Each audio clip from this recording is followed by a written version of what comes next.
All right, I would like to talk really quickly in this video about resumes and the basics of building a bomb fitness resume. So as a manager of 2 group fitness departments at 2 locations, I have the opportunity to hire instructors of various formats, and I myself make sure that I am knowledgeable in those formats, and I'm going to do a future video on acing the interview and acing the audition and acing maybe potentially the second interview, which I know is our process. But I want to hone in really quick on the resume, and I hopefully will attach some links to example resumes and how they should look. But the basic information you want to make sure you're portraying in your resume, for myself as a group fitness manager, I want to see what's related to group fitness. If you're newer and you don't have a lot of group fitness experience, potentially hospitality careers, maybe you worked in a restaurant, or you worked in a hotel, or you worked in even like retail. That's perfectly good experience as far as customer service, because we are in the service industry as fitness instructors and personal trainers. So understanding that, if you are a very experienced instructor, however, I want to see those group fitness classes. I want to see your certifications, and here's how I want to see them. So of course, at the very top, Resume 101, we would hope you should have your name, your address, your current email, your current phone number. How can we get a hold of you at the very, very top? If we want to reach out to you, if we want to give you a job, what is the best way to contact you and make it really easy?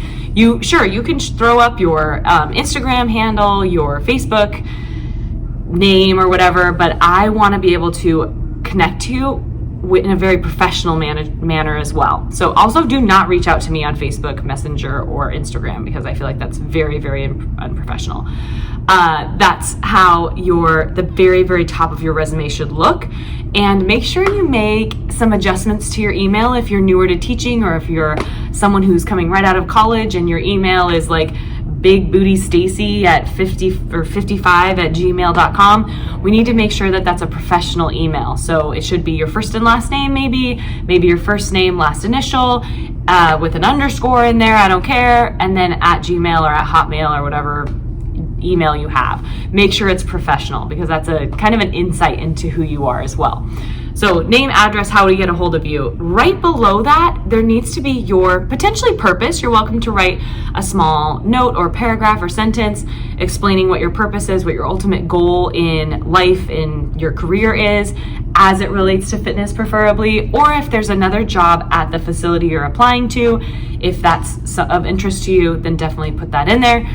But I want to see someone's experience in the order of most recent at the top to the latest. So I've seen resumes where they show their oldest experience, like their high school diploma at the very top, and then at the very bottom it's their most recent experience or training. So it should go backwards. It should be, what have you done most recently that is going to pertain to your experience that I want to see now, and then go backwards from there. So think about it that way, think about it backwards, and then don't necessarily, depending, again, on your age, on your experience, you don't necessarily need to put that you were the high school valedictorian, because I don't need to know that.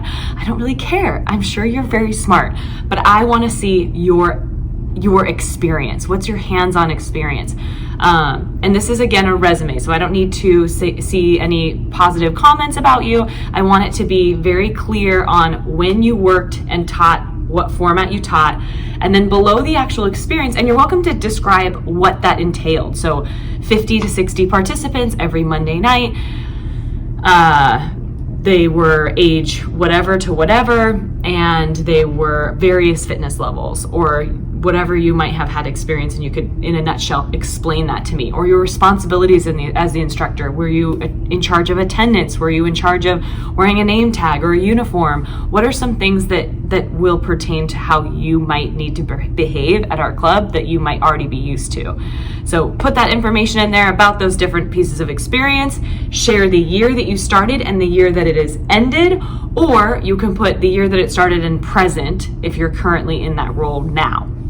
So again, contact information, then maybe a blurb about your future and your goals, then very short. Then your experience in a list. I like bullet points, I like lists, keep it really easy, keep it simple, keep it less words, the better.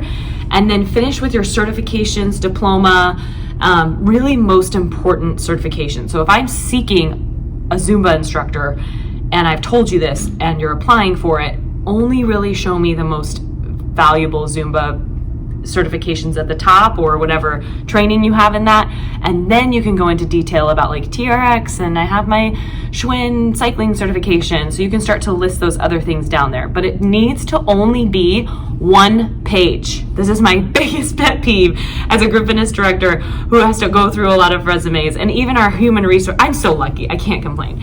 We have a human resources department who definitely screens our applicants before it comes to me.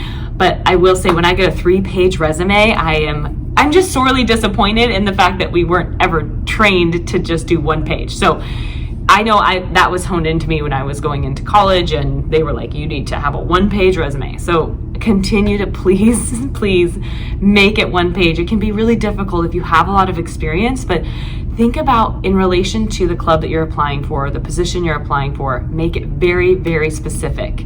And you can always bring up your other experience. Save maybe a document of your lists of experience that you wanted to share, but you weren't able to fit in 1 page.